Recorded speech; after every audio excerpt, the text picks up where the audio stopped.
Coucou Brice, alors comment c'était ton bac? Moi j'ai une mention très bien. Moi je passe au rattrapage, vraiment j'ai tout loupé. Ah, mais tu sais que c'est à cause de ton prénom si t'as pas réussi? J'ai vu ça quelque part. Joséphine, je sais pas où t'as vu ça, mais t'es vraiment trop bête de croire ça. Ici, il s'agit d'une situation d'inégalité de réussite scolaire, c'est-à-dire les différences apportant des avantages ou désavantages aux individus de notre société, notamment sur l'orientation, le comportement ainsi que les résultats scolaires.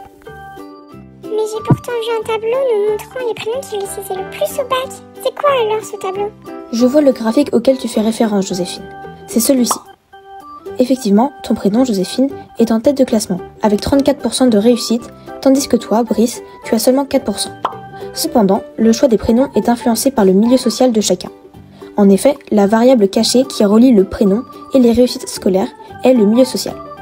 Tu as fait une erreur de raisonnement, Joséphine. Pour toi, le prénom est la cause des réussites scolaires, tu parles donc de causalité.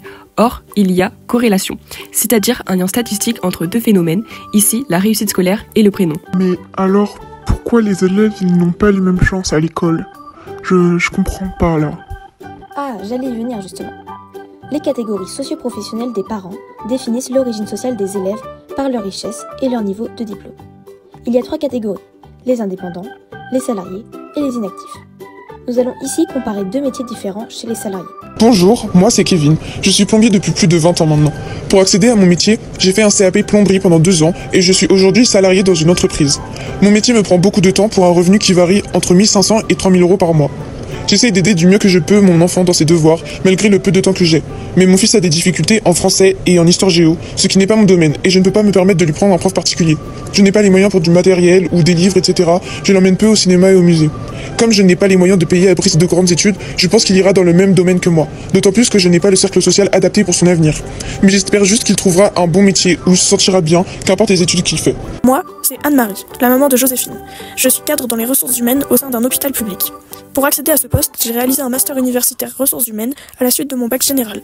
Mon revenu varie en fonction de mon expérience, mais il débute à partir de 3 900 € net jusqu'à 7 800 € net. J'essaye de faire profiter au maximum Joséphine de ce que je peux lui offrir. J'emmène notamment Joséphine à la bibliothèque, au théâtre, au cinéma. On va souvent acheter des livres, notre langage est surveillé même à la maison. Malheureusement, parfois Joséphine a des difficultés en mathématiques et en physique-chimie. C'est pourquoi je lui paye des cours particuliers pour qu'elle progresse et qu'elle puisse comprendre. Chacun apporte un capital culturel, ensemble des ressources culturelles, et un capital économique différent, les richesses, qui aidera plus ou moins l'enfant dans sa scolarité. Le capital culturel est transmis dans toutes les familles, mais il n'est pas le même. Dans certaines familles, le capital culturel est celui exigé par l'école et ses enfants sont donc avantagés dans la réussite scolaire. Tandis que les autres, ayant moins de moyens, doivent faire plus d'efforts pour réussir. Ainsi, les inégalités de réussite scolaire ne sont pas liées au prénom, mais majoritairement par le milieu social de chacun.